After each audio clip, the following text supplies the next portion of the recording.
I'm calling this meeting to order. Bienvenue tout le monde and merci pour Welcome, everyone. Thank you for being here today. Welcome to our witnesses. being number 5 of the House of Commons Standing Committee on National Defence. Pursuant to the Standing Order 1082 in the motion adopted by the committee on Wednesday, October 14, 2020, the committee is meeting today to study the impacts of COVID-19 pandemic on Canadian Armed Forces operations. Today's meeting is taking place in a hybrid format pursuant to the House Order of September 23, 2020. The proceedings will be made available via the House of Commons website. So you're aware, the webcast will always show the person speaking rather than the entirety of the committee. So with that brief, I would like to hand this over to Major General Danny Fortin, Chief of Staff, the Canadian Joint Operations Command. And if I could ask you, General Fortin, to introduce your team. Thank you very much.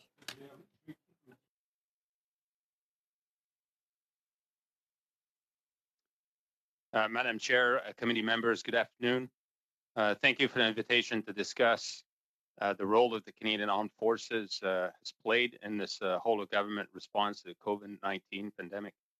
As mentioned, I'm Major General Danny Fortin. I'm currently the Chief of Staff of the Canadian Joint Operations Command, which oversees the execution of domestic and expeditionary operations. I'm accompanied today by Rear Admiral Rebecca Patterson. She's the commander of Canadian Armed Forces Health Services Group, as well as Brigadier General Connor Mikowski, commander of 4th Canadian Division, and Joint Task Force Central, headquartered in Toronto, and Brigadier General Gervais Carpentier, commander 2e Division du Canada. Commander of the 2nd Division and a Joint Task Force East, headquarters in Montreal. Closely involved in the planning of execution of Operation Laser, the CAF response to the pandemic. As COVID-19 evolved and took on global pandemic proportions last March, there was a great deal of unknown. The CAF and DND rapidly adopted measures designed to protect its own members and posture the force to be able to respond effectively to the priorities of the Government of Canada and close coordination with our federal, provincial, territorial partners. The CAF went through a wide range of scenario-based planning and prepared for potential large-scale and enduring domestic response to the pandemic-related requests for assistance across the country. But we also had to be poised to the possibility of having to respond simultaneously and assist Canadians dealing with floods and wildfires during a pandemic. So we ensured that general purpose task forces were ready to deploy in each of our 6 regional joint task forces. Royal Canadian Air Force assets were assigned specific support roles, and others were put on reduced notice to move. Ships and crews were made available on each coast, and Canadian Rangers were activated to support the unique needs of our isolated communities.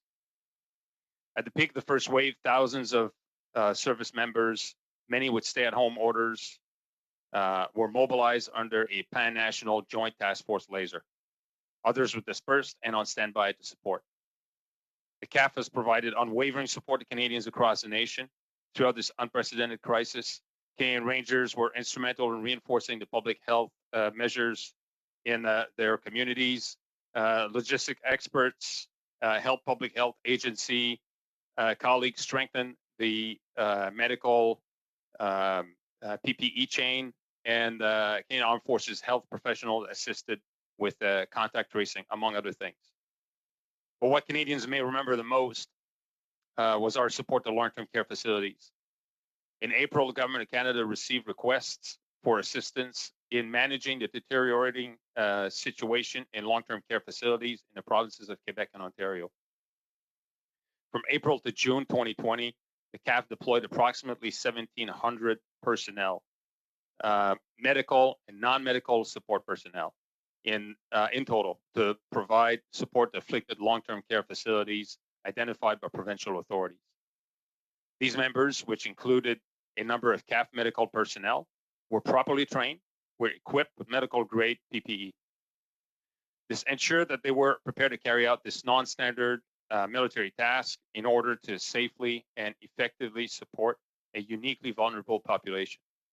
Our effort helped curb the crisis and stabilize the situation at a total of 54 facilities, 47 in Greater Montreal and 7 in the Greater Toronto areas. Our CAF members exemplified selfless service while working alongside dedicated healthcare workers, contributing to saving many lives. The leaders have an ultimate obligation to the troops they lead to ensure that they are as protected as they can be. As I previously mentioned, all of our troops were provided with approved medical grade PPE and were trained on its use. Still, 55 Canadian Armed Forces members, 41 in Quebec and 14 in Ontario, working in long-term care facilities, tested positive for COVID-19. All recovered and none have required hospital care. We also recognize that this deployment could affect our members mentally as well as physically. So we mobilized mental health support during the deployment to ensure that those who needed it had access to that support. As previously stated to the committee by my colleague, Major General Cadieux, CAF members assigned to long-term care facilities had a duty to report their findings while taking immediate corrective action alongside civilian colleagues to provide dignified care and avoid becoming threat vectors themselves. Let me close by acknowledging that we have all learned a great deal over the last months, as have Canadians. The safety, the well-being, and resilience of CAF and DND personnel is always our paramount concern. CAF and DND remain poised to support Canadians alongside our colleagues in other departments and agencies. Lessons from the first wave were internalized. We have since procured more PPE and are in the process of gaining our own testing capability.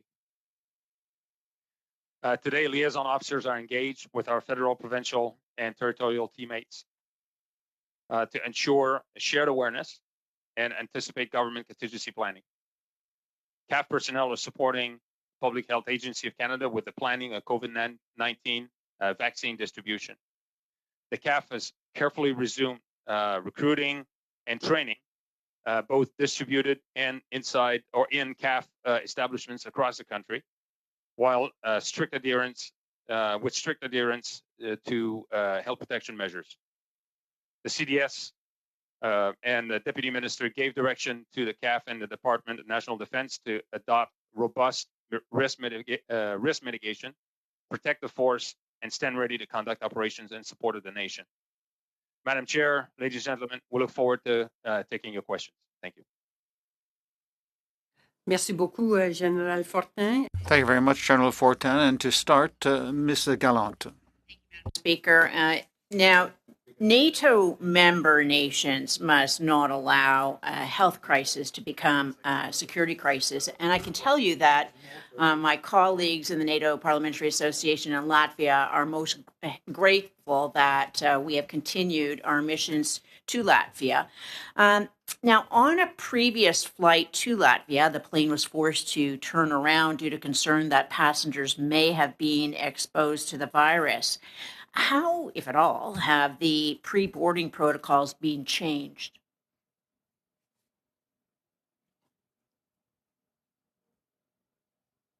Madam Chair, thank you for the question. We have adopted procedures to ensure that people are properly isolated and don't become threat vectors as they are about to embark on a mission like this. In spite of our best effort, there was a concern that someone may have been in contact with a COVID-19 person as they moved as a group towards the point of embarkation and the aircraft. So this situation was then deemed appropriate for the plane to return and have proper measures in place. The mission has since resumed. Does the military have access to rapid testing for its members? Thank you, Madam Chair. I will turn it over to Rear Admiral Patterson, who can expand on this in a second. But I would say that I would just add that we were that our contribution to those missions has continued, and we've taken necessary steps to ensure that we're not threat vectors in the areas where we perform our tasks. Admiral Patterson. Madam Chair, thank you for the question. The Canadian Armed Forces, since the beginning of the COVID crisis, has been acquiring slowly but surely, along with the rest of Canada, testing capability. Our testing capability right now focuses on looking at where the cases are positive. It's called operational testing for surveillance purposes. However, we continue to use the public health system in the province with which Canadian Armed Forces members find themselves for both diagnosis and for reporting to us on how cases are doing in terms of COVID positivity in the Canadian Armed Forces. So, Madam Chair, the witness did not answer my question. I specifically asked as to whether or not our Canadian Armed Forces members have access to rapid testing.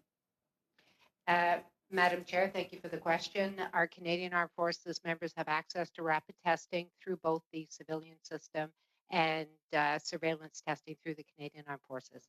Do the tests come from Canada or other countries who are allowing their citizens to protect themselves with rapid testing? Madam Chair, in order to provide the response that our distinguished parliamentarian is looking for, I'd like to take that question on notice. Thank you. Thank you. Now, when our soldiers are abroad, do they have access to rapid testing? And if so, are those tests available from their country, another country, another NATO member perhaps when they're on a NATO mission, or is it strictly through Canada? Madam Chair, that's a question that, again, I can certainly provide initial opening comments. And if you wish to have further detail, again, we can provide that for you. But as we roll out our Canadian capability, the focus with our ability to do surveillance testing is focusing on deployed operations first. So, for instance, we have deployed testing capability with the Royal Canadian Navy. We have it at sites where people will embark in places such as Trenton, and therefore, otherwise, we are using testing locating wherever Canadian Forces members find themselves. Yes, Garrison Petawawa is in my riding, and since the spring, there appears to have been a noticeable reduction in the tempo of military training. When will there be a resumption of normal training operations at Garrison Petawawa? Chair, thank you for your question.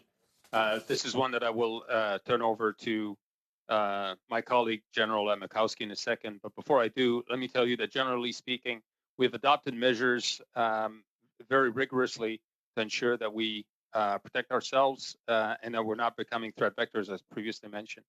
Furthermore, public health measures are applied. The right amount of PPE is made available to ensure that we safely conduct our training activities.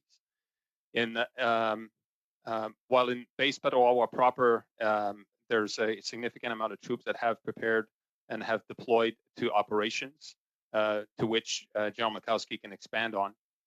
It is clear across the country that we're doing things differently. And while we've resumed the training, not everything has resumed. We've taken the steps to ensure that we do this safely. The things that can be conducted, distributed, are done through this process. Group sizes are smaller, and the collective training, the training as a group, is done with a very robust application of public health measures. Always key to the application of any types of measures or conditions set is robust leadership applied at all levels, and leaders are very much aware of those things that they need to do to protect the troops and ensure that we are mission ready. I'll turn this over to General Mikowski, if I may. Quick response, please. Thank you, Madam Chair. As it's the first time here in Toronto, can you hear me?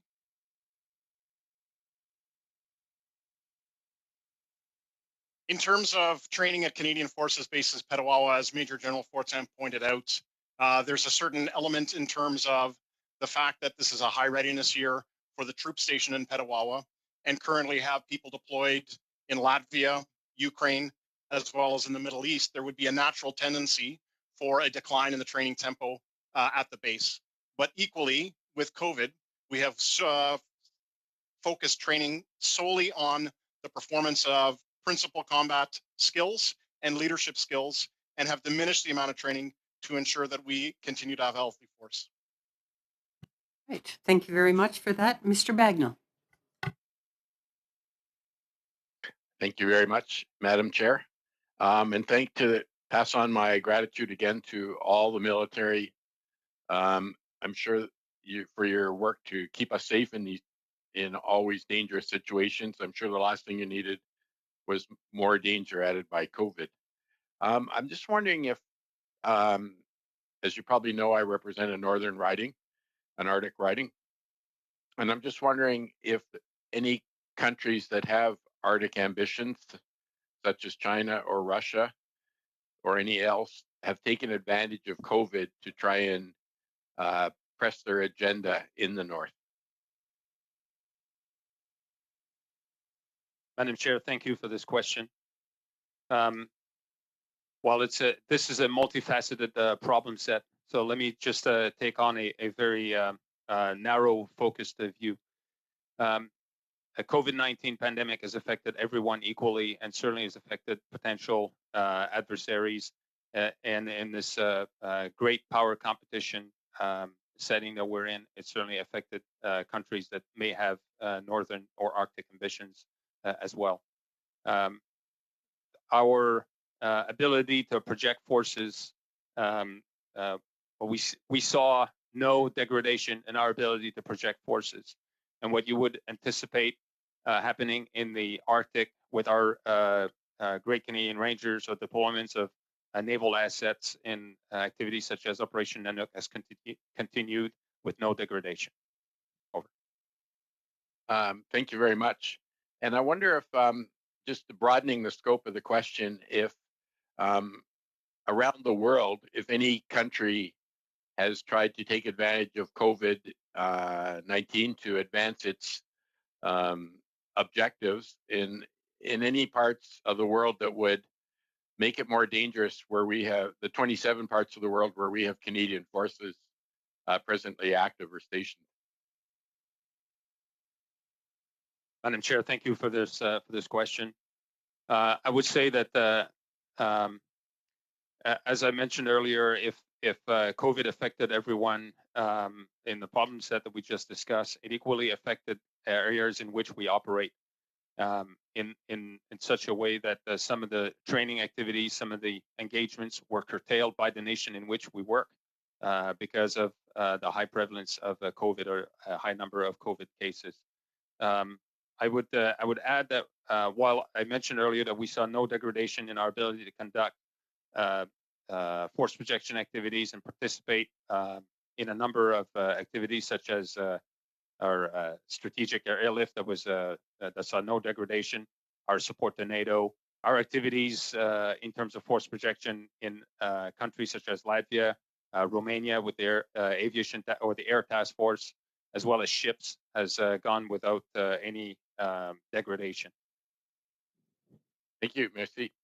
On April 24th this year, the Chief of Defense Staff noted that the personnel's use of helplines and access to mental health professionals is at an all-time low. And I'm just wondering if Admiral Patterson can comment on that and include in her comments any differences related to the mental health requests and needs of women in her answer, but just why it seems when a lot of people in the world are having increased mental stress, why the use of the helpline might be less.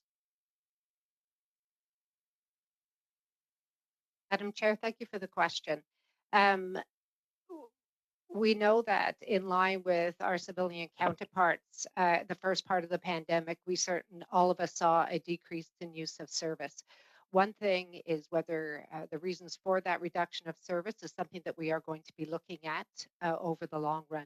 However, what we've tried to express throughout all of our communication with the members of the Canadian Armed Forces is that just because you may be working from a different location, it doesn't mean that we're not here to help support you should you have any mental health challenges. And we've worked very hard to make sure that it becomes known that these helplines are available, that they can still book face-to-face appointments, and that they can reach out to their chain of command if they are suffering from any great distress linked either to ongoing health issues or things that arise with the pandemic. And in terms of impact on COVID and women in general, we know that COVID impacts men and women differently. Within the Canadian Armed Forces, we of course will be doing ongoing studies to have a look at just what that means. However, one thing I will go to is with serving men and women in the Canadian Armed Forces as part of our business resumption plan, we were provided with direction using gender-based analysis, so it allowed local level commanders to take into account those factors that often impact on men and women, sometimes differently, so commanders could make very precise decisions on how to best employ their people. Thank you very much. And just in closing, it's great to have people from different joint task force here, and I hope at one of these meetings we can have the commander of Joint Task Force North. Thank you, Madam Chair. Thank you. Monsieur Brunel-Lisette, s'il vous plaît. Mr. Brunel-Lisette. Thank you very much.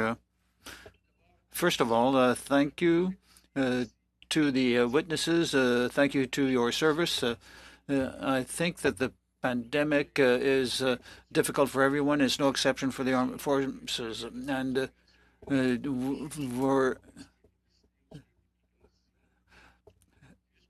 I think that our fellow citizens who work in the health field are increasingly worried. And, for example, in the Saint Laurent area, some of my constituents who work in my region are very much occupied by COVID-19, and we know, of course, what is the situation in Montreal, and many people in these areas who wonder if the situation is going to be continuing, and I would like to know how is information shared and how is our decision made about intervening in the civilian areas? Thank you very much for the question.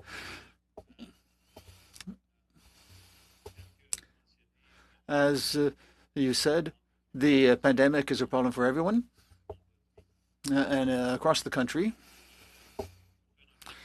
Just to sum up, the process, the authorities, whether they're provincial or territorial, indicate what their needs are within their own system, their provincial system, because within the province and within Quebec, there has to be a decision to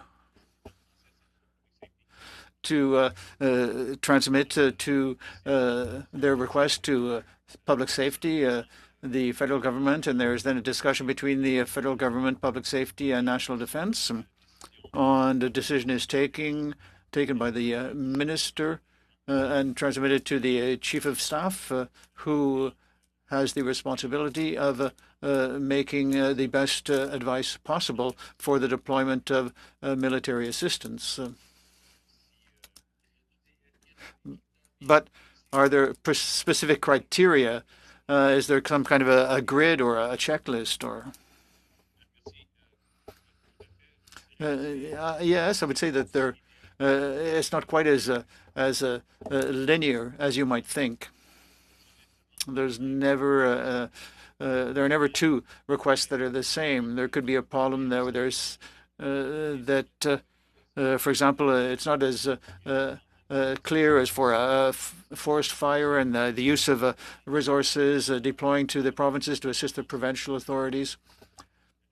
And there are different kinds of assistance that could be provided from the federal government. I would also say that we cooperate closely with provincial and territorial authorities, with our liaison offices, because in Quebec, for example, there we have excellent relations with the ministry, the Deputy Prime Minister, and with Public Safety Quebec, and with the pandemic as well. We are in close contact with them. And if we look at the situation you were talking about, I mean, we could be faced with 20,000 new cases a day, and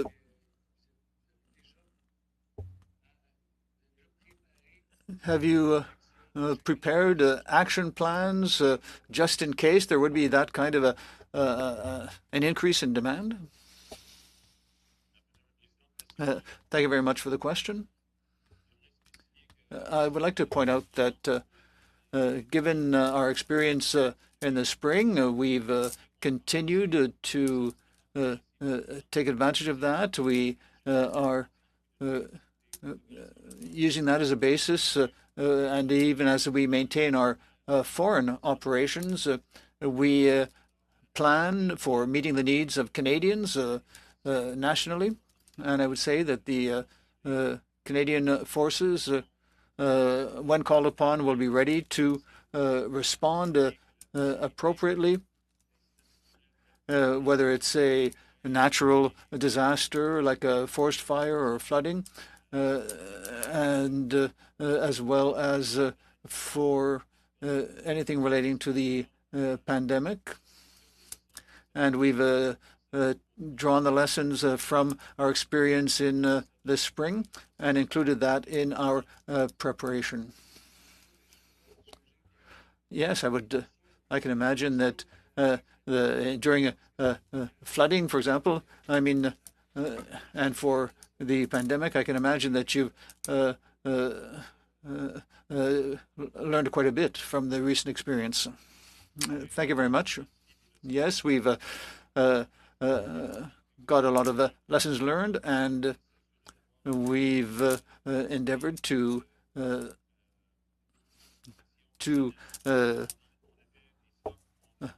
increase our stocks of protection equipment. We have stocks, and we continue to increase and maintain these stocks and distribute them throughout the provinces. And we also have a specific training program for support in long-term care establishments. And this has been across the armed forces, and so that we're better able to respond anywhere in the country. So we have a program adapted to those types of cases, and we've identified the competencies needed, and we've provided the training, and we have the equipment in order to better respond. I don't think I have any time left.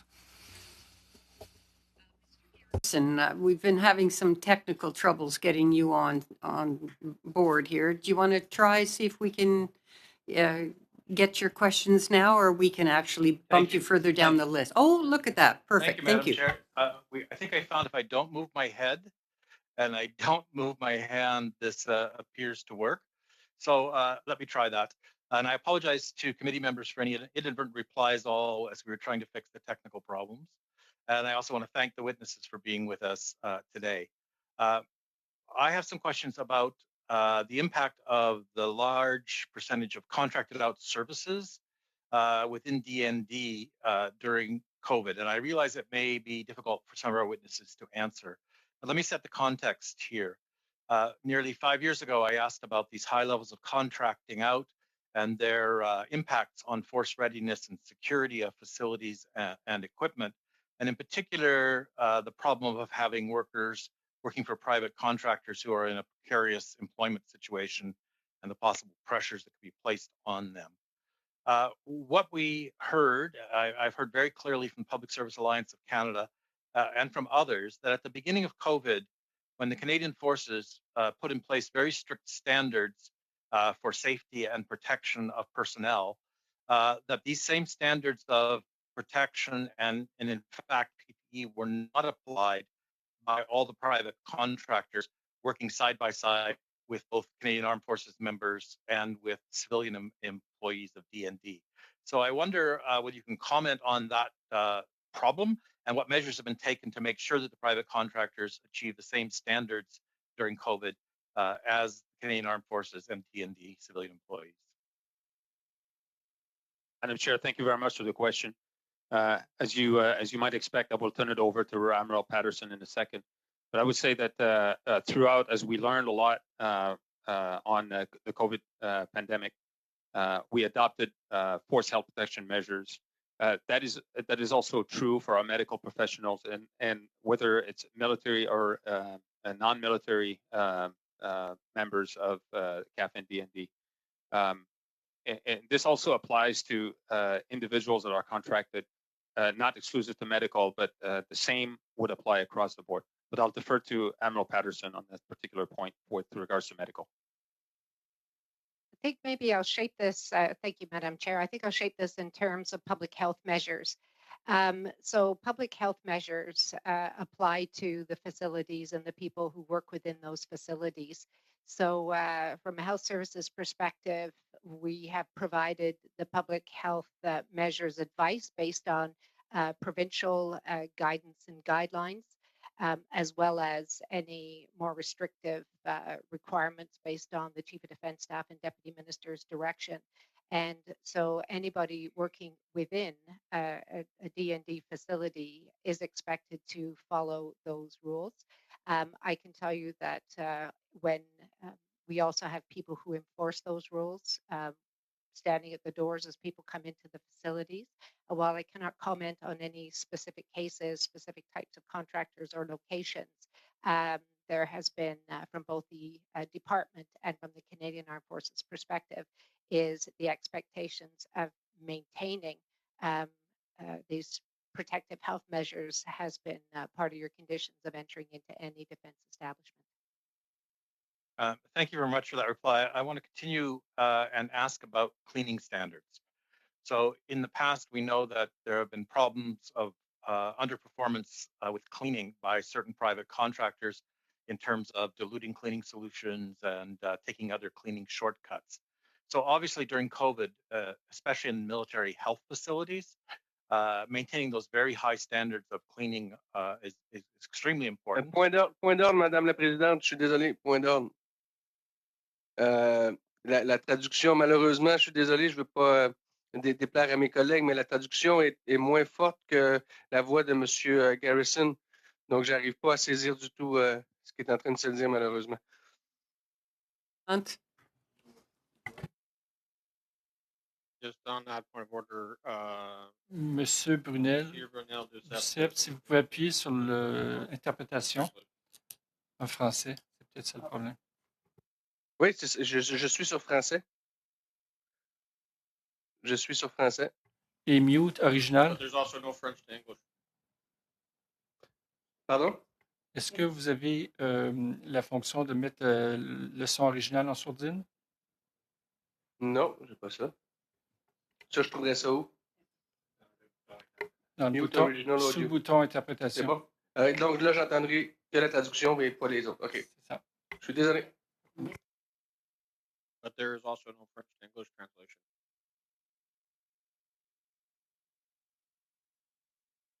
All right. How about now? Can we do? Is that working? Est-ce que ça marche maintenant? Oui. Is that working now?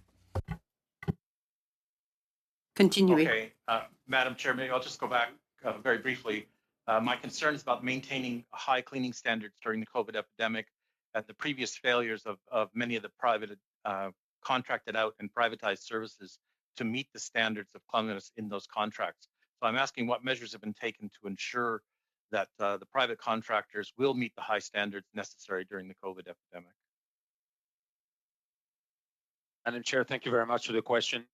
Certainly from my viewpoint, what we experienced in the last few months as we, a large amount of the CAF and DND members were on stay away or stay at home orders. We had significantly less people in some of the buildings, mindful of the challenge that additional cleaning, higher cleaning standards and additional cleaning requirements imposed on a small workforce to include our contractors. They took they focused on those areas where obviously were more demanding in terms of work hours or quantity of personnel. We've also lessened the burden on them as we also adapt or adopt more strict force health protection measures in those areas where the business of defense continues. So we are very mindful of the workload, and as a result, we ourselves, both military and civilian members in our workplace, ensure that we do our part to clean and ensure that we maintain a high level, high standard. Thank you very much. I just want to stress that my questions are not in any way criticisms of individual employees of Canadian Armed Forces or DND or even of the private contractors, but I think we have a structural problem here with the high levels of contracting out, the difficulties of enforcing those standards on private contractors. But with that, Madam Chair, I think I pressed my luck on technical and I'll stop there. Thank you very much, Mr. Garrison. Okay, Mr. Benson.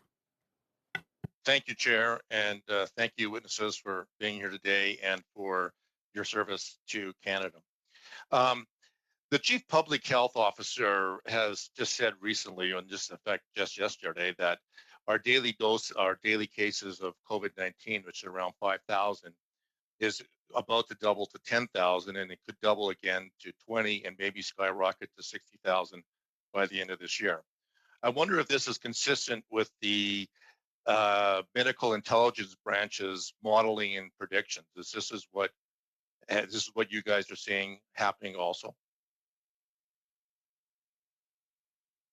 Madam Chair, thank you very much for this question.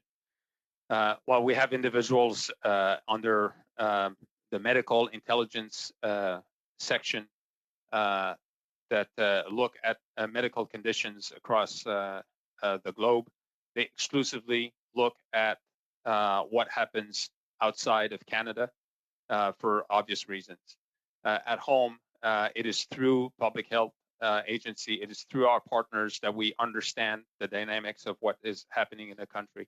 And there are very rich, there's a rich dialogue about what happens from one end of the country to the other and how we can factor that into our own activities, ensuring that we ourselves protect the members and the families of the CAF and the DND and don't become threat vectors. So we're very mindful of that. So as the medical intelligence unit collects this data that's from outside the country, and they see how COVID-19 may be mutating, for example, they bring that information back into Canada and share it with Health Canada. Is that what you're saying? Madam Chair, thank you. I would say that we should perhaps consider this question, take it on notice. I am not well equipped to answer this question fully, and there are also things that we would prefer to take on notice. Well, thank you. Let's assume that the cases do skyrocket up to 60,000 a day. There's a good chance, obviously, our military personnel are going to be infected at a higher rate, and that is going to constrain your resources for dealing with, how we are giving out the vaccine and all the work you have to do. So with a potential of increased cases, infections within the military, and then having more work to do, what are your thoughts on how we're going to deal with that situation maybe in January and February? Madam Chair, thank you for the question. We're very mindful that we live among the society and therefore are subject to the same regulations, the same measures. So the guidance is that we follow local, provincial, territorial measures. So that's the first point. The other issue that I'd like to emphasize is that the Chief of Defense Staff, as well as Deputy Minister, jointly publish directive to the department and to the CAF on business resumption with a set of guiding principles, with a very logical laydown of the measures by phase, if you will, or by levels. So we've certainly demonstrated that we're prepared to adopt very strict measures to protect the forest, but also to ensure that we're not putting Canadians at risk. So that is the angle that we're taking. We'll continue to adopt moving forward. Mindful that some of the training needs to continue and some very specific training needs to happen for instance, for expeditionary operations. We put together the right parameters to ensure that that's done safely and that we minimize the cracks and the armor, if you pardon my analogy. Do you think that though, with the increased demands on CAF, we're going to be short personnel, that we're going to need more personnel to be, because you're going to be a focal point in maybe spreading the vaccine around Canada logistically. If there's an increase in an infection rate, is that going to hurt you to do that job? Madam Chair, thank you for the question. This is certainly something that the Chief of Defense Staff and the Deputy Minister are well aware of.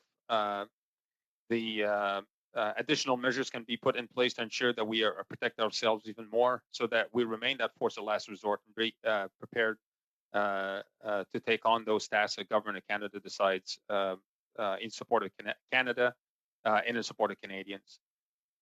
As to whether or not we have the appropriate amount of resources, we operate within the resources that are allocated to the Canadian Armed Forces, and we're specifically privileging the security of Canadians and the defense of the country. All right. Thank you very much. Mr. Spengeman, please. Madam Chair, thank you very much. I would like to thank our team of witnesses for their distinguished service as senior officers of the Canadian Forces, and through them also thank the women and men who are serving under their command. My first question is a question I'd like you to take on notice. Major General Fortin, there's lots of discussion locally in civilian communities about the impact of COVID-19, as we see in the headlines, and appropriate response measures. Could you provide the committee with an analysis of which trades in the Canadian Armed Forces are most impacted, either directly as they involve potential frontline exposure, or indirectly with respect to logistics, movement control, training, or other trades by the COVID-19 pandemic? Madam Chair, thank you. We will. Thank you. Thank you very much. Are strategic and operational aspects of a pandemic response considered to be part of force protection in the Canadian Armed Forces? I think there was an allusion to that. I just wanted to confirm that for the record, and also ask if there are any specific dimensions to that question with respect to overseas operations. Madam Chair, thank you. I think I have mentioned this earlier, if I get the question right, but we very much have adopted force health protection measures. All of the public health measures that we adopt in the country, and added an additional layer to ensure that we, in very specific cases, very specific regions, and as we prepare the force for deployment, we're very mindful of that. As I mentioned earlier, our activities abroad, our force projection was and continue to be conducted with no degradation. But we're very mindful that this represents a higher training bill, if I may, in terms of ensuring that people are isolated prior to conducting certain force generation activities, and that they are conducted in a different way, so that we continue to factor COVID in everything that we do. That's very helpful, Major General. And I would imagine that the health component of force protection is integrated also into the other aspects of operating in a kinetic environment, and an environment where any given state may not have the control either of health or of security, that this is part of a broader strategic consideration. Madam Chair, very much so, and mindful of the rising numbers of COVID cases in some of the countries in which we operate, we put additional measures in place to protect ourselves, to limit contact. And some of those places we have curtailed some specific activities over the last months, and we're resuming some of that training at the request of the country in which we work. Thank you very much. I wanted to clarify a bit from our previous session's testimony, and I don't know if this is a fair question or a precise enough a question, Major General, but could you, where in the Canadian Forces is the core of pandemic response expertise located organizationally? If there is a core, it may be more decentralized than that, but could you give us a very quick overview of where that expertise sits? Thank you, Madam Chair, and I will defer to Admiral Patterson in a second, more specific on medical. There's no core pandemic except for the medical branch. The Canadian Armed Forces, while we've internalized many of the lessons learned from the last from Wave 1, and we continue to adapt to change, we have forces across the nation that are identified, that are prepared to respond to a wide range of scenarios, to include things that are related to COVID pandemic. But I'll defer to Admiral Patterson if she has anything to add regarding the medical. Thank you. Thank you, Madam Chair. So again, it's a geographic dispersion of a number of different functions that we provide from health services. And one of the most key components of this is medical advice. So while we may be headquartered with the Surgeon General here in Ottawa, we have medical advisors across the country advising the leadership in the Army, Navy, and Air Force to make sure that their forces are protected locally. In addition, of course, we can talk about how we medically resupply or where troops come from. That is a coast-to-coast issue. That's a very helpful clarification, Madam Chair. I think that's just about my time. So thank you very much. All right, thank you very much. Monsieur Brunel-Duceppe, s'il vous plaît. Mr. Brunel-Duceppe.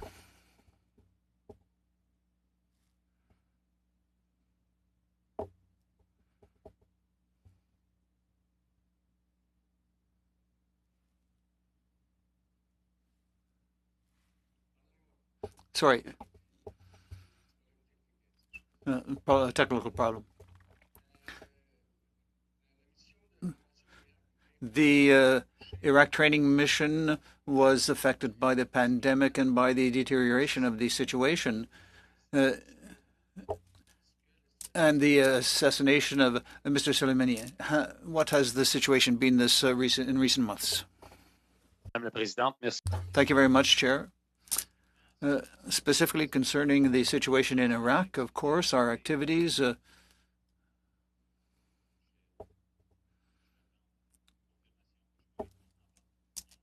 I'm just going to confirm that you can hear me.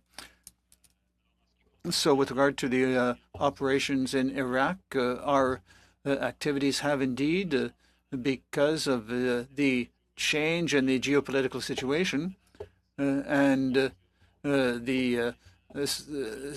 over the past few months, our operations have been reduced to protect our forces, and also because of the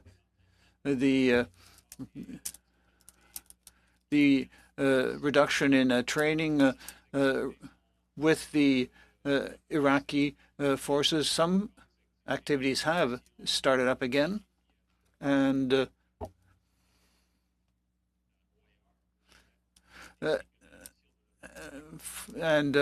our activities with the NATO command in Iraq, and we are still commanding the operations for the next few days. And the institutional cooperation continues. The security situation has changed, but our general activities continue. But is the health situation better, or is it getting worse? Thank you, Chair. I think that the health situation in Iraq, I can speak about it very generally, but I don't want to say too much about it. But we can take a note of your question, perhaps answer later. Quick question about the exercises, and do you find that the troops are less motivated? I mean, after this earlier experience. Thank you. I think the local commanders would be better placed to answer this question, and perhaps Mr. General Mielkowski.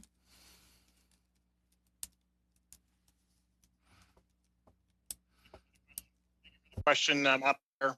In terms of what is occurring in Ontario, and my colleague from the province of Quebec can respond shortly after.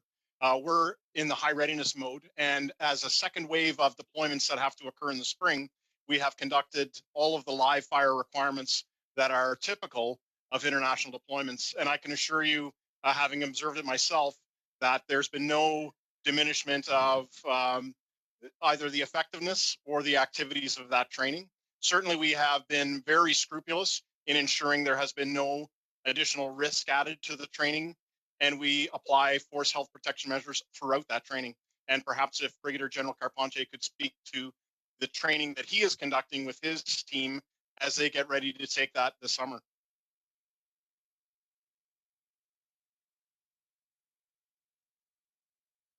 Bonjour, Madame. Hello. Thank you. I hope you can hear me. Thank you for the question.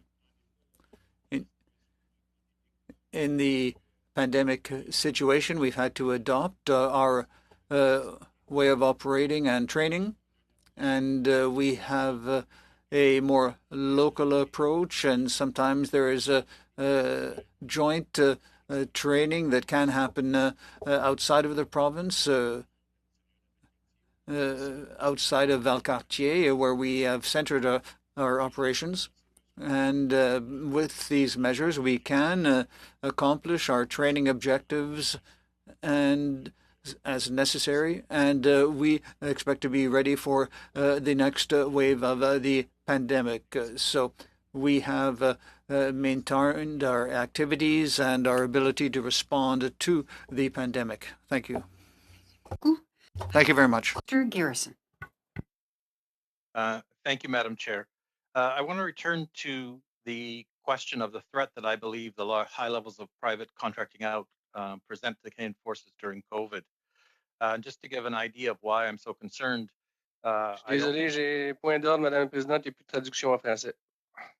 Là, tous mes boutons sont bien positionnés, là. Il n'y a plus de traduction en français. We try again, Mr. Garrison. Thank you. I want to return to the question of the threat to the health and safety of Canadian Forces presented by high levels of contracting out. I don't think most people would be aware that the value of contracts for contract out personnel represent about a third of the total budget for the Canadian Forces, both those in the Canadian Forces and DND personnel costs. So about a third of all personnel are operating under these contracts. In October 2020, Public Service Alliance of Canada published a report called In the Interest of Safety and Security. And on pages 24 and 25 of that report, they report some very disturbing things happening during COVID.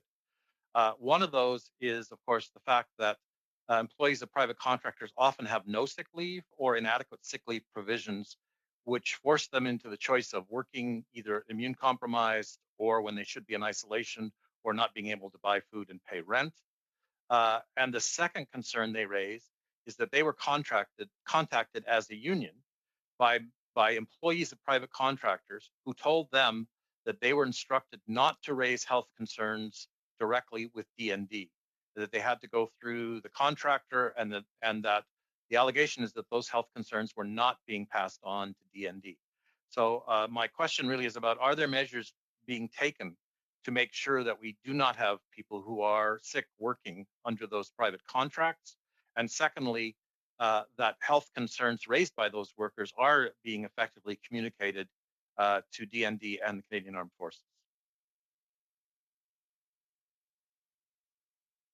Madam Chair, thank you for the question. So if you allow me, we'll take this on notice because that requires a more fulsome answer. I would tell you that I have the privilege of being part of the executive committee on the Health and Security in the Workplace Oversight Committee.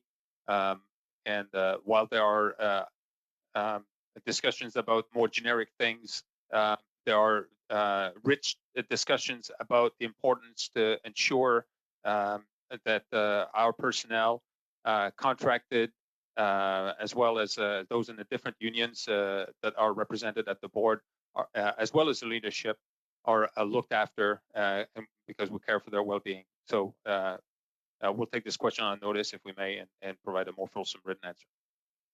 All right. Thank you very much. Mr. Dowdle. Thank you, Madam Chair, and I want to take an opportunity as well to thank all the witnesses that are here today, and thank all the men and women of our Canadian Armed Forces for all that you do for the safety and security, not only here but abroad as well. So thank you very much for being here. We understand that the Department of National Defence and the Canadian Armed Forces are preparing for a request from the government to distribute vaccines across the country.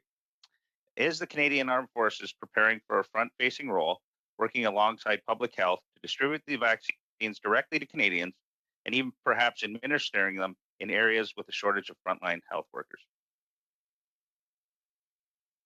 Madam Chair, thank you very much for the question. It's clear that since the beginning of the COVID-19 pandemic, the Canadian Armed Forces have been working in close cooperation with our federal, provincial, territorial partners, and also worked very closely with the Public Health Agency of Canada. This is why we currently have CAF, Canadian Armed Forces personnel, in support of Public Health Agency, specifically in the coordination of the national COVID-19 vaccine strategy. That includes logistics experts as well as other advisors to help as we bring additional workforce to the problem. So we're very much in the planning phase still, which is essential to well-coordinated federal response. And the items and the concerns. So just so perhaps you could be administering them in areas where there's a shortage of frontline health workers. There's been discussion. At this stage, thank you. At this stage, we're very much higher level than this, but because we have forces prepared for a wide range of scenarios, if that requirement was to come across to public safety and Ministry of National Defense for consideration, the Chief of Defense Staff will be preparing his best military advice on the way forward and whether or not we would be involved and what exactly, which part we would be involved in. And maybe just to follow up to that, will all the Canadian Forces personnel working in the front lines of this distribution operation, will they be vaccinated before that they begin to engage with all the public? Thank you, Madam Chair. This is so I will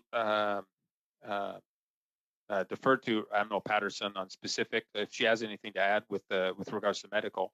But we're currently in the analysis phase, and we're preparing advice so that the Chief of Defense Staff will be in a position to provide his input, his advice to government on the way forward and prioritization of CAF members. Madam Chair, I have nothing further to add. Okay, so just maybe a follow-up question for those individuals. Will there be a policy perhaps that will be mandatory for that personnel to actually receive the vaccines, or do you have a policy for those that perhaps may choose not to?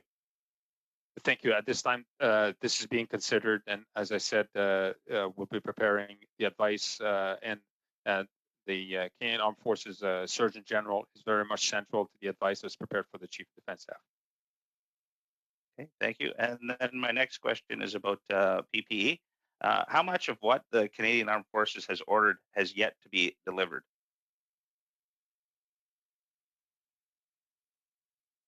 Thank you, Madam Chair. So a lot of PPE existed in our stocks, but we took every step to ensure that we utilize the PPE that we put in the request so that we continue. So we are currently acquiring additional PPE. I would say that we're in a very good shape to respond to a wide range of scenarios. And we continue as part of the federal buy to work closely with the Public Health Agency of Canada as well as PSPC in terms of buying that for more effective use throughout and distribution throughout Canada. So basically, at this time, that you're confident with the amount of PPE in stock, even with the looming numbers that are going forward. We at this particular moment in time, you think that we're okay as we need to go to more long-term cares homes. We seem to think you think we'll be okay. Thank you. I would say that we have an appropriate amount of PPE to deal with a wide range of scenarios. But I would defer to Admiral Patterson with regards to specifics of medical PPE and possible medical requirements. Madam Chair, so yes, we do hold a certain amount of medical grade PPE, and we currently are holding adequate amounts to respond to requests from government, as well as supporting our own requirements over time. And again, because there is a global shortage of medical grade PPE, we work very, very, very closely with Public Health Agency of Canada, along with PSPC, in order to make sure that we have what we need when we need it. Thank you very much. Mr. Baker, please. Thank you very much, Chair, and thank you to all four of you for being with us here today. Thank you, Major General Fortin, Rear Admiral Patterson, Brigadier General Milkowski, Brigadier General Carpentier. Thank you for being here, and thank you for your service to Canadians. Admiral Patterson, it's good to see you again today. You were with us here answering questions last time, and I have to say that there aren't too many people I know that after having submit themselves to a couple of hours of questioning at one committee meeting, sign up for another couple of hours. So thank you in particular to you for doing that and being here with us again today. I had the chance in our last meeting to thank the members of the Armed Forces for their service as part of Operation Laser. I just wanted to once again briefly extend my thanks to all of you for your service and the service of the men and women under your command. One of the long-term care residences in which you served is the Eatonville Care Center in my riding of Etobicoke Center. That was one of the initial 5 in which you served in Ontario.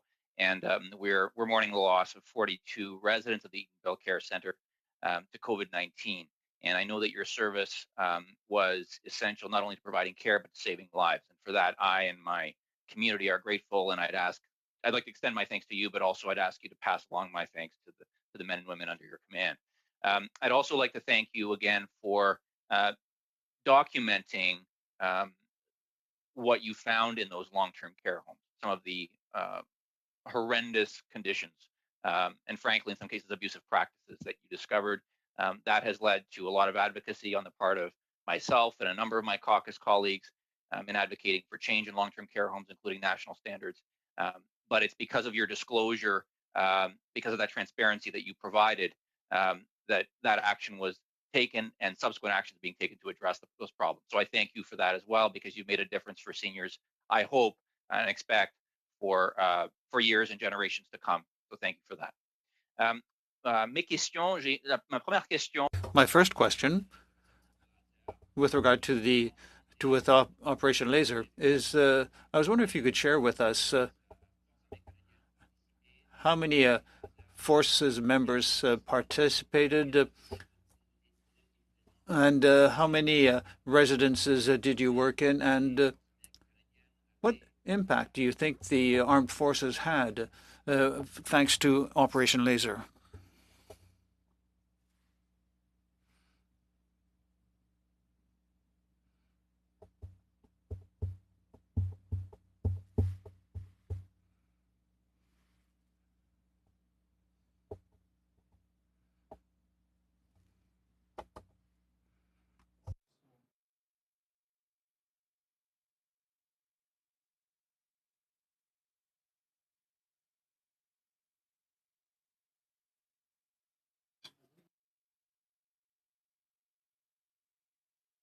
Madam Chair, I'm not sure if the video Président, answer the question in terms of in Ontario during the 67 days that we provided support to the province of Ontario through a request for assistance. We operated inside of 7 long-term care facilities and had just over 670 plus Canadian Armed Forces members who either worked in the facilities or supported the work around those facilities. And I'll stop with this response here to see if Major General Fortin has an opportunity for his video to work at that end. Madam President, apologies, we froze for a second here, so missed part of the answer, but grateful that my colleague was able to answer part of it.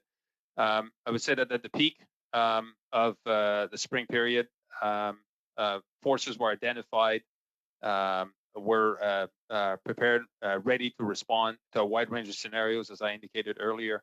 At its peak, we had about 24,000 personnel identified, many of whom were on stay-at-home orders, but by name were put against a specific task. Airplanes were in the air, ships at sea, forces ready to respond to a wide range of scenarios I indicated earlier, so a total of 24,000. As of course, as you realize with the asks with the long-term care facilities in Quebec and Ontario being a large chunk of the group that was committed, nearly 1,700 people were committed to that specific task over time. That represents the majority of the folks that were actually involved in providing that level of support. Thank you. And pourriez-vous partager? Could you share with us what impact do you think the armed forces had because of their work in Operation Laser? Thank you very much for the question. We had a direct impact with regard to the long-term care facilities in Quebec and Ontario. There's no doubt about that. The forces members contributed to caring and to helping the overwhelmed health workers in these establishments. With regard to other contributions, there are a great many unknowns and uncertainties over the spring, and we had to improvise at times. There could have been a convergence of increased demand for the pandemic as well as possible forest fires. But I would say that we were a bit lucky that we didn't have problems with flooding and forest fires. But it was a concern for us that we might have to respond to multiple emergencies. And so increased demand on our resources. Following the experience in the first wave, we now understand that after society has started to function again, we believe that we are currently allocating fewer resources and we're capable of responding as needed. Suzanne, please.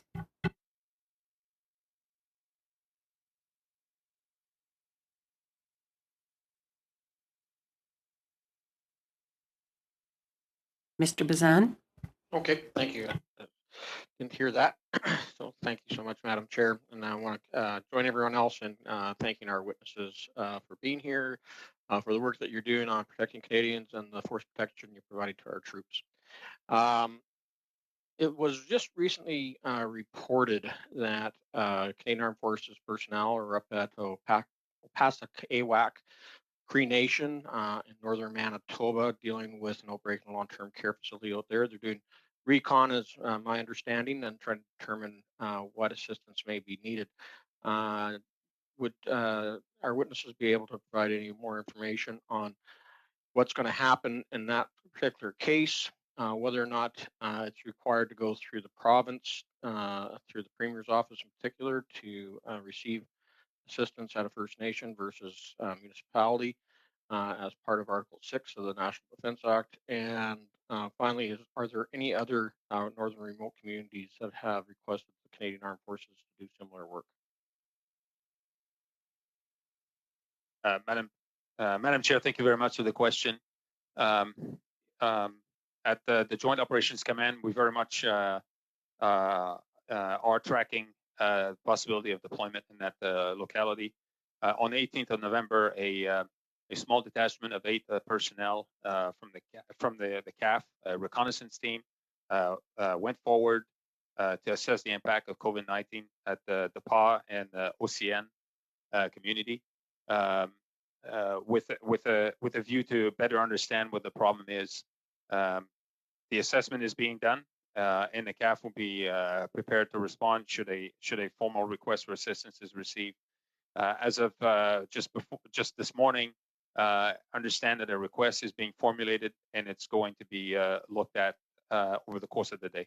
Unfortunately, I don't have particular details as to what the response might be in detail, but it will be considered. And the degree of involvement of the province is unknown to me at this time, but we're all in close coordination as well as with other federal partners.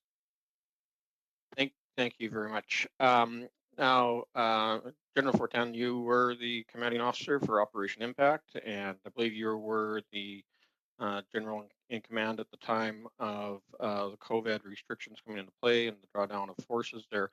Can you speak to how that played out on the ground in Kuwait and Iraq, as well as Lebanon and Palestine with our forces in those locations?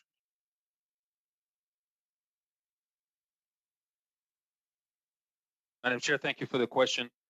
So unfortunately, I was not the commander of Operation Impact, but from October 18 to late November 19, so almost exactly a year ago, I led the establishment and executed and commanded NATO mission Iraq, which fell under Operation Impact for administrative purposes.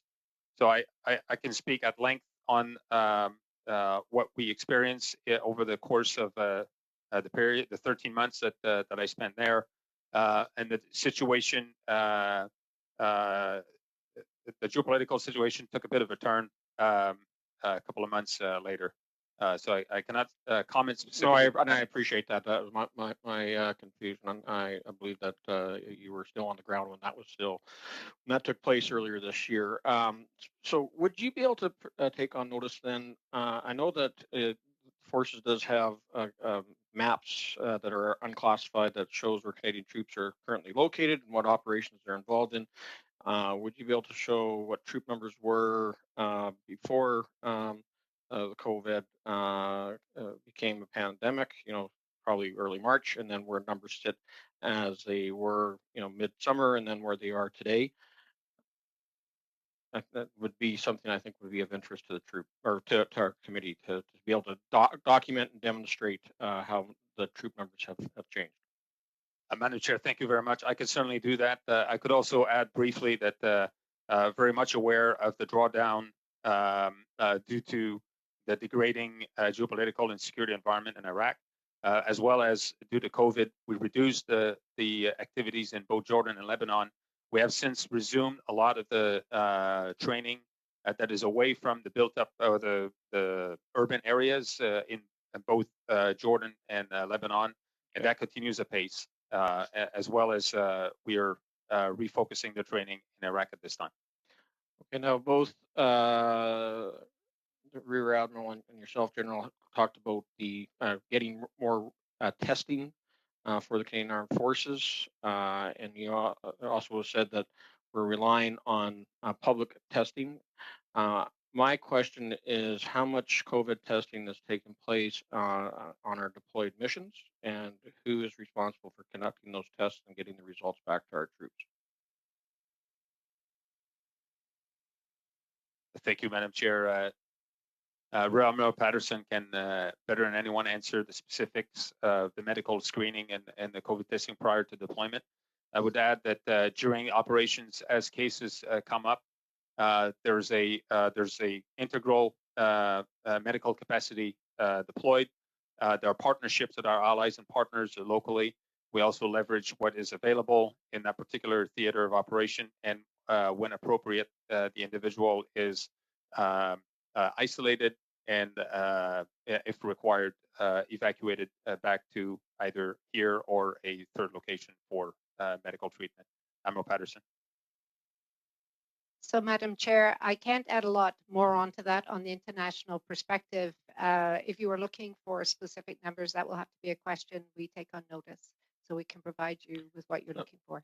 That's fine, but Admiral Patterson, with our troops, particularly I'm looking at the troops that are stationed in major centers like in Ukraine, Operation Unifier, Operation Reassurance, particularly troops stationed in Latvia, and we look at Operation Impact with troops in both Kuwait and Iraq.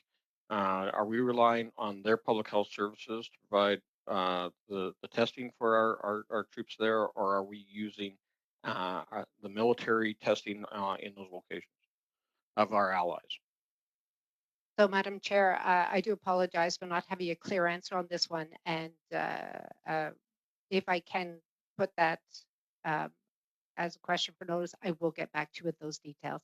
I prefer to give you something more precise than general. Then I would just ask that when you also provide that information, one of the concerns that I've had with troops on deployment is disparity of healthcare services in other countries versus what we're used to here in Canada. Not so concerned in Latvia, but I look at Ukraine and how their system's getting overrun with COVID cases right now, as well as in Kuwait and Iraq. So just wondering if you could provide us with the protocols that are in place in case somebody gets severely ill that are currently served in the Canadian Armed Forces. All right. Thank you. Thank you very much. Monsieur Robillard. Mr. Robillard. Thank you very much. Hello to everyone. Thank you for being here today. In this year of a pandemic, the virus is not the only danger for our co-citizens.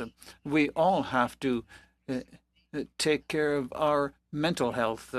Could you talk to us about the resources available to the Canadian Forces during this pandemic, and in particular, support for those had to intervene in the long-term care facilities in Quebec? Thank you very much. I'm going to say a few words, and then I will ask Admiral Patterson and General Carpentier to respond more specifically with regard to Quebec. But we are very careful to protect and ensure the well-being of the Canadian Forces. We are well aware that strong local leadership is very directly linked to the well-being of our personnel, and also, of course, their mental health. We have a program to support our troops. We ensure that when there are forces deployed in long-term care facilities, we have social workers who are available locally to work closely with the troops. But I will now ask Admiral Patterson to respond as well. With the deployment, we believe in preventing problems before they happen. So the Canadian Armed Forces builds mental resiliency into our personnel throughout their careers. And we have a very specialized program called the Road to Mental Readiness. And prior to this deployment, we recognized that this was going to be a unique situation that Canadian Armed Forces members found themselves in. And so we adapted the program to address that. In addition, leadership support and observation of their personnel when they were deployed was quite critical to make sure that we had built in regular rest cycles, rest and work cycles. But further to that, during the actual deployment themselves, we also had social workers on site who were there, as well as chaplains or padres from our service, in order for them to have support in place. If any member of the Canadian Armed Forces needs access to mental health support, we continue to run a robust mental health care system, though we've had to adapt how we deliver services during the COVID pandemic, and have been using different methods of delivering care, whether that be through virtual care, keeping a 24/7 telephone line available to people so they can phone in and seek support. But I would also say we do this in partnership with our chaplain colleagues as well, to help them provide spiritual guidance, etc.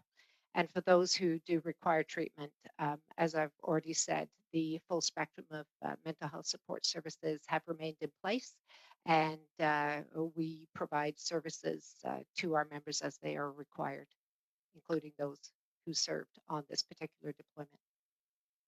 Thank you.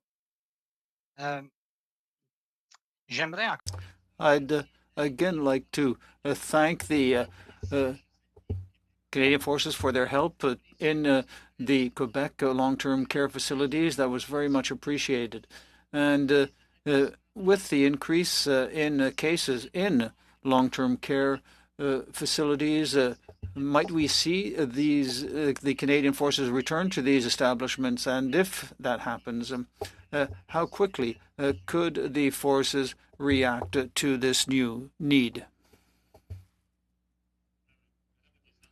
Thank you very much for the question. Certainly, in the spring, the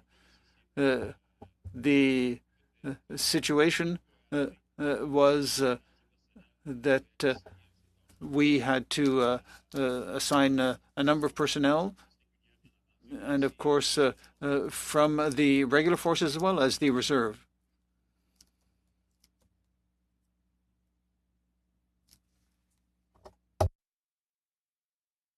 All right. Thank you very much, Mr. Brunel-Duceppe. Mr. Brunel-Duceppe.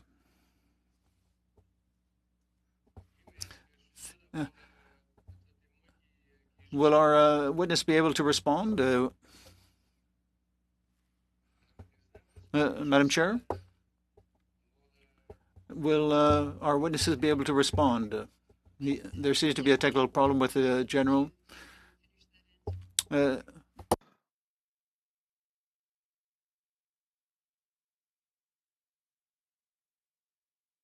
Stand by. Madam Chair, apologize. I don't know how much of it was cut off. We're back on now. Hey, if you've got about 30 seconds, if you could, please.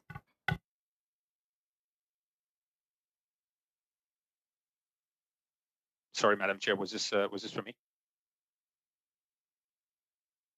Monsieur Brunel-Duceppe. Mr. Brunel-Duceppe, could you repeat your question? The witness was still answering the previous question. I don't want to cut his time short, but I can start with my question. I hadn't really asked the question yet. Should I go ahead? Yes, go ahead, please.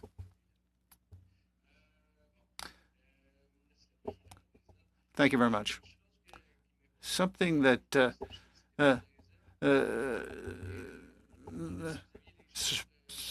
with regard to the reserve forces, I don't know if you have the figures, but all those who participated in the response to the pandemic, how many or what proportion were from the reserves? Thank you very much. We had more than 7,000 forces members from the reserve who went to full-time activation during the first wave across the country total. That's a large number. So we see that the reserve play an important role in the forces, but apparently some brigades. Was there a problem with recruitment for some of these brigades, and is that pandemic related, or were there other explanations for this drop in recruitment? Thank you very much. I don't know if I can make a general statement on recruiting, but certainly recruiting was affected from a procedural point of view more than a practical. Many of the activities are organized over time. I'm not sure about the exact figures, but we could take note of this question to answer in writing, and maybe I could ask one of the division commanders to respond. Thank you very much. Mr. Carpentier, General Carpentier, can you respond? Chair, can you hear me? I just wanted to mention that there has been some drop in reserve recruitment. As General Fortin mentioned, the pandemic had an effect on our recruiting, and as we recommence our activities, that has an effect on our scheduling training. But we certainly want to continue to recruit to the reserve. More than 40% of those who participated in the long-term care facilities in Quebec were from the reserves. So if I may, with Ms. General Carpentier, do you think that the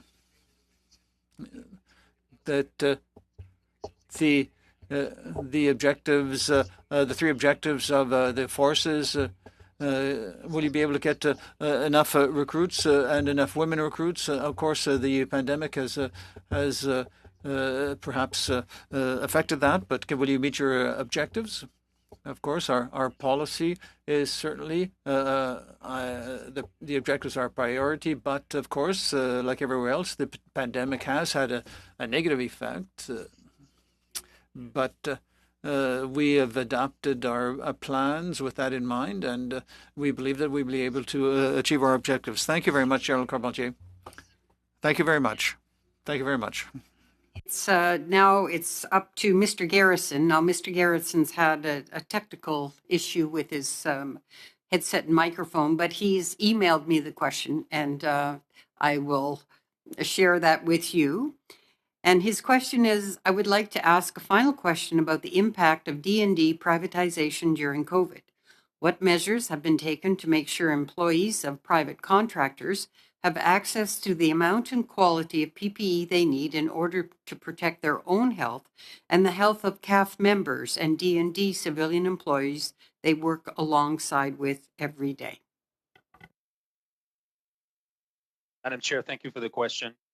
I would respond by amplifying what I mentioned earlier about the application of public health measures and the additional layer within the establishments of defense, whether an individual is a CAF member, a member of the defense team, or a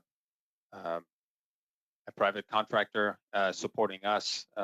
They are expected to adhere to the same protocols and the same public health measures. And those who are contracted by defense, they are afforded an opportunity to have the appropriate PPE to perform their task. Or they're provided the PPE to perform their task, I should say. All right, thank you very much. For any of the other witnesses have anything to contribute to this question?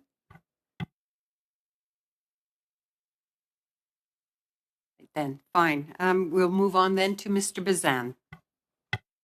Thank you, Madam Chair. And first of all, I want to thank both General Milkowski and General Carpentier for the reports that they did on what they witnessed in long-term care facilities in Ontario and Quebec. Now, I just wondering how long did it take when you're witnessing things on the ground earlier this year in our long-term care facilities that you believe that this was going to be a substantial report that would trigger a series of events, including the Ontario Long-Term Care Commission study that's taking place right now? Madam Chair, thank you very much. I will ask General Mikowski first to comment, but it's very clear that Canadian Armed Forces members, I expect, have a duty to report. That's not exclusive to COVID-19 and what was observed in the long-term care facilities. General Mikowski. Thank you, Madam Chair. As the question demonstrates, certainly we started to see observations as related to both standard of practice and duty of care on our initial arrival in the long-term care homes. And as our teams got better sensitivities to the tasks that they were performing and started to see different circumstances and not only similarities across the 5 homes we were initially in, but also the variances within those practices in the 5 different homes, we started to get low-level reporting from our augmented civilian care team, which was the medical team inside the home, and that was reported up the chain of command. I started to receive reports on that as early as the 7th of May, and we started to validate that reporting and confirm that reporting such that I provided a letter to my Commander Seajock, in writing 1 week later on the 14th of May. General, how long did it take in your mind before the forces were able to regain control of the situation in long-term care facilities? Thank you, Madam Chair. Specific to Ontario, they varied by the facility. And it wasn't just the Canadian Armed Forces that was able to provide stability in those homes.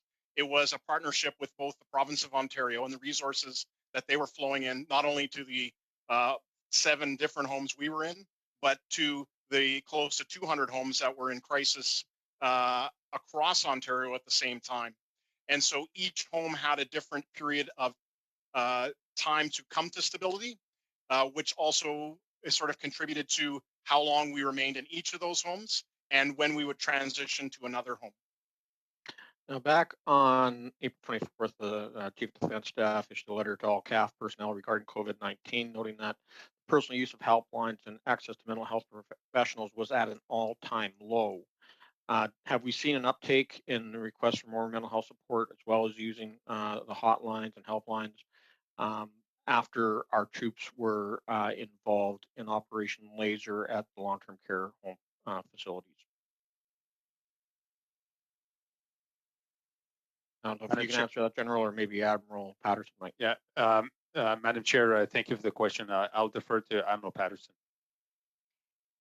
Certainly since Madam Chair, thank you.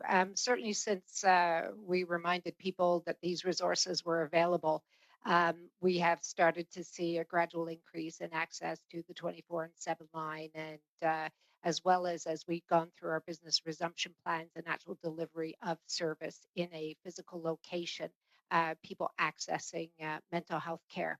To go to your second point about have we seen something directly linked to the long-term care facility component, right now that is not information that we have, and so I'm unable to comment on this time, but I know that is something that the Surgeon General and his team have under consideration. Thank you. How much more time do I have, Madam Chair? Another minute. Okay. I'd like to give that time over to Madam Gland. Thank you, Madam Chair. First of all, we learned earlier this week that the personnel deployed on Operation Laser had inadequate, inefficient, and expired PPE. I want to ask the commanders who would have been in charge of Op Laser whether or not that had ever been reported to them.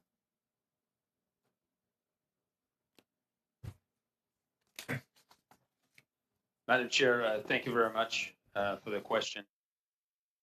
There was in the spring, there was a shortage, global shortage on protective equipment, both medical and non-medical grade equipment, and so we certainly utilized the stocks that were at our disposal for the tasks in the long-term care facilities, but also had equipment distributed for all kinds of or additional potential tasks. It was very clear that we took every step to ensure the members were prepared, had the right PPE, and that were trained on its use before going into long-term care facilities. As I previously mentioned, we worked very closely with Public Health Agency of Canada and PSPC to maintain the stocks, and continue to acquire the appropriate stocks. Admiral Patterson, I know, has further detail on the distribution and could certainly touch on the issue of expiry date. Thank you, Madam Chair.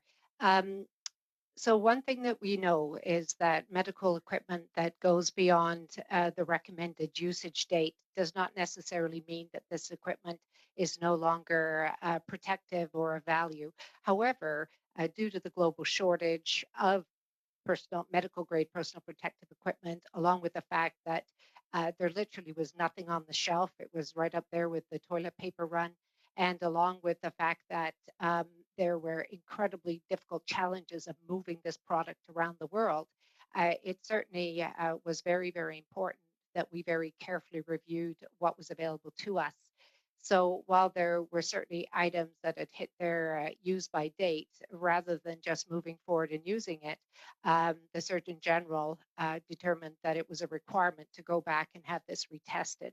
And so using Canadian standard testing through Assistant Deputy Minister Materiel, it was determined that the gloves that were linked to this beyond their use by date were in fact still of quality and still usable, and therefore they were recertified for a period of up to an additional year. So therefore, no expired equipment was used with our personnel. Secondly, the comment concerning a shortage. Please keep in mind that this was a particularly urgent situation, and some of our most vulnerable citizens were dying in COVID. What happened globally is as our personnel went out the door with their equipment, we also shared it with the people that we worked with in the different provinces, and vice versa. So the intent was always to make sure everybody was fully protected, and that they had the equipment, the training, and the resources that they required to do the care that was required for our citizens. All right. Thank you very much, Madame Vandenbeld. Thank you very much. I would like to echo the thoughts of all of my colleagues here today to thank you very, very much for your service, particularly now at a time of crisis, and through you to all that are also serving, all the Canadian Armed Forces members.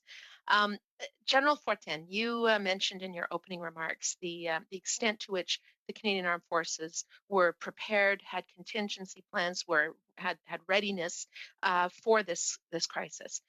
Many Canadians are very aware of the work in long-term care. You also spoke about ships and aircraft, and I wonder if you could talk about some of the things that may not be as known to Canadians, such as the delivery of PPE to Latin America, or the work, why we would have had the ships at the ready. If you could talk a little bit about that as well. Madam Chair, thank you very much for the question. As you recall, we didn't know the type of environment that we were getting ourselves into as COVID-19 took on global pandemic proportions. As a result, the word of order in the Canadian Armed Forces was that we are and will remain the force of last resort.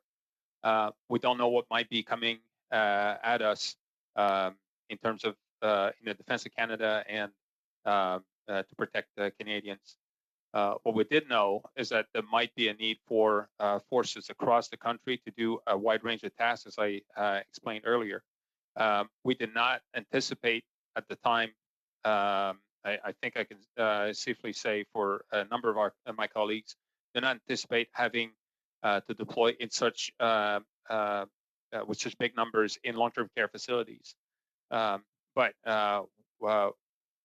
we certainly were the impression that we might need to help in the logistics capability in various scenarios. That would include transporting PPE in Canada to remote areas. That would include perhaps power generation with ships at given localities that are accessible by sea. And we can think of a number of scenarios that those assets of the Canadian Armed Forces could help with. With regards to helping, and you're particularly referring to UN OCHA request, Canada provided support as detailed by Major General Cadieux last week, or earlier this week, and it was well appreciated by the UN and by those countries.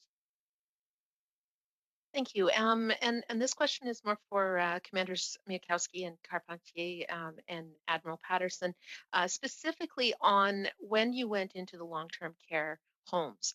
My understanding is that there was a certain criteria in which you were able to determine whether those homes were then green, meaning that the transition had happened to the point where those homes were actually there was an ability to be able to leave those homes.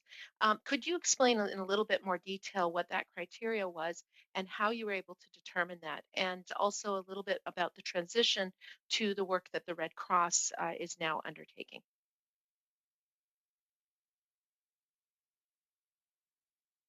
Madam Chair, thank you. I will ask General Miakowski first to answer.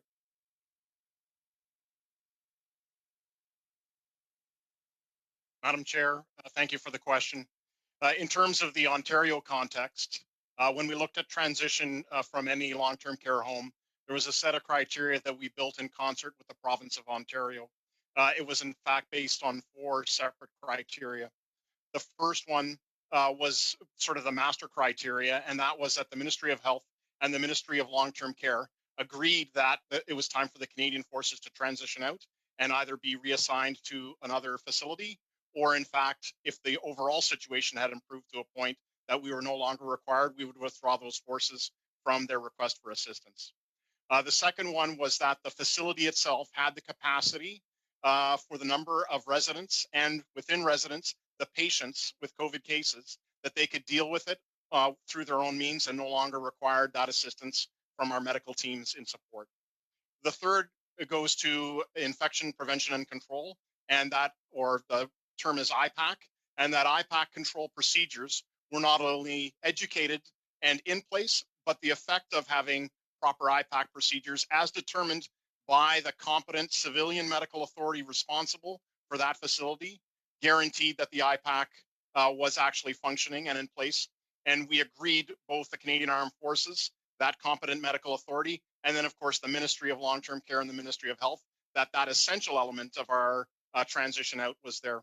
And then finally, it was an assessment, not only by the management of the long-term care facility, but also by the province in terms of the Ministries of Health and Long-Term Care. And at the point of our transition, Ontario had implemented oversight from local hospital networks that were connected to a long-term care facility.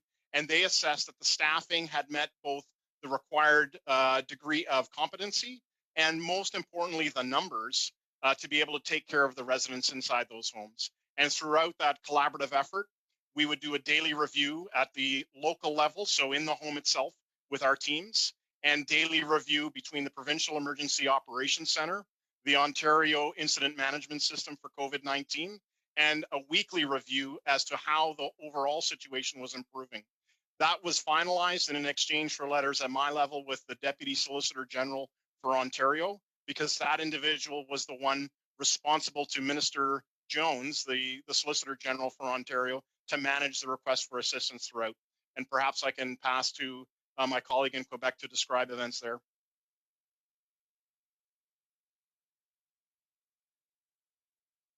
Bonjour, Madame la Présidente. Hello, I hope you can hear me. Without repeating the various criteria described by my colleague for the evaluation of the situation, I would just like to reiterate the importance of the links that we developed with the centers and with the managers of the centers, and then in Quebec with regard to the regional authorities, and then up to the Ministry of Health and Social Services. So we had the cooperation and agreement of the provincial ministries and in coordination with my superiors in Ottawa. We also intervened in 47 centers. The situation improved significantly during our presence there. So 47 to start with, and then the 22 that we went to following that. And we greatly improved the situation in partnership with our civilian partners, and therefore improved the situation in the centers. Now, we just finished with the Red Cross. So the Red Cross arrived after we left, and they went to provide assistance in other centers with slightly different teams, but we cooperated with them, first of all, in the training of their staff in cooperation with the health ministry, and then to prepare them for their mandate. I had contact with the provincial authorities and with our health authorities locally to exchange experiences and the lessons learned while we were working in these centers. Thank you very much. I think that's the end of the question rotation, and I just wanted to say merci beaucoup à nos témoins aujourd'hui. Thank you very much to our witnesses today. We very much appreciate coming here to share your experience with us. There were some excellent questions there. Thank you for making good use of our witnesses' time today. So with that, meeting adjourned.